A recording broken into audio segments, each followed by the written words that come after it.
Yeah, I usually have them send me a resume, and I come up here and I read it and I announce who the speaker is going to be. And today it's moi. So I didn't have to get about the author, but Peggy is throwing together a collection of my short stories and is pushing me to do about the author, blah, blah, blah, and has forced me to really think about what moved me to become a writer. And I started with grammar school, and three memories, very solid, came to me. One of them was that weekly practice, many of you will remember this, of ducking under your desk and putting your arms like this in case an atomic bomb falls. Yep. And that's going to help you survive the thing. The other thing I remember is we had field trips. And one time, it's not politically correct to say this anymore, but at one time, we went out and met the actual Oscar Mayer Wiener midget. And he was in his hot dog mobile and showed us around and stuff like that. That was another one memory. And another time in grammar school, I think I was in 7th grade, we all bundled up because it was a real cold day, earmuffs and scarves and coats and everything else. And I saw a smiling, newly elected Richard J. Daley with a golden shovel digging dirt for the Archer Bank. So those were some of the experiences, and I realized that, boy, this world is absurd. And I ended up at the University of North Dakota, where I majored in sociology and anthropology. Who figures, you know. But those were some of the things that told me, gee, this world is absurd, you know, and there's things to say about it. Psychology sort of makes you think, gee, I'm kind of nuts. But sociology and anthropology, this world is nuts, you know, society is nuts. And so that moved me to write very often. This particular story was inspired after I graduated. It might have been my last year of graduate school. And I was in North Dakota, and it was cold and blustery, and snow was hitting me and everything else. So I had to hitchhike from a friend who I was crashing on his couch towards campus. And this guy picked me up, nice car, and said, oh boy, I'm so glad I'm back here in North Dakota. I was in California yesterday.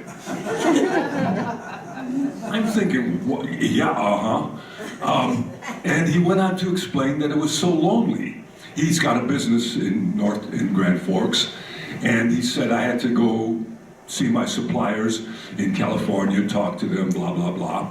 And he said, you know, at night when I was done with my work, I was just bored out of my mind because I missed my friends and everything else here in North Dakota. So it got me thinking, gee, maybe I can write a story sort of based on this guy's experience.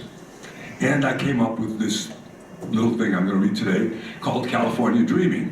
It's only 389 words, so it's my experiment with minimalism.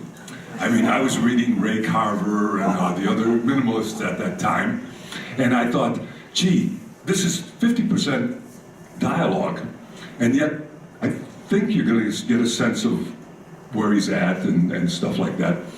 And I'll just read it away. North Dakota? I was in California at the time. Yes, have you ever heard of Hope? Sure, I say, eastern part of the state, around Valley City in the world's tallest tower. What luck!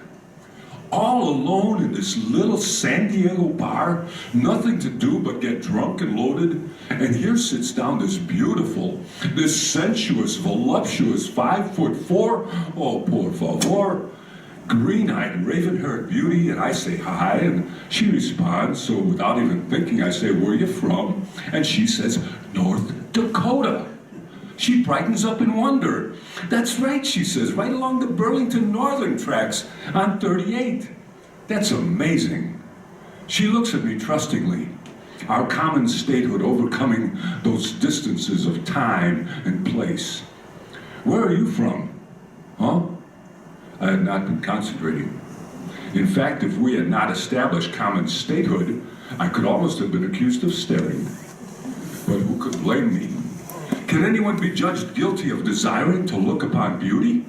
She was there. I found myself gazing at her lips, two beautiful pink lips, when I suddenly realized that from them she had asked, "Where are you from?" And I had answered, possibly years ago, "Huh? Oh, yeah, me. Well, I teach at the university in Grand Forks." Her hands are so perfect. Her fingers are moving gently along the rim of her. I notice it's empty. "Say, can I order you another one?" "Well, thank you." "Sure, whiskey and water, was it?" "Soda." "Bartender, whiskey and soda and another Pabst, please." Her perfect fingers stop circling her empty glass. "I'm not really from North Dakota," she says. "What?" She doesn't look at me, but stares instead at the drink the bartender has just brought to her. "I made it all up. I'm not from North Dakota. I'm from Sacramento. But I've always wished I was from North Dakota, and I've studied the map, and I'm sorry I didn't tell you the truth earlier." "But how did you know about hope?" "I saw it on the map. I believe in it." "Do you really?" She looks up at me. "Maybe it helps to be from North Dakota, but you don't have to." She looks at me and a smile forms on her lips. Maybe everybody's from North Dakota. Thank you.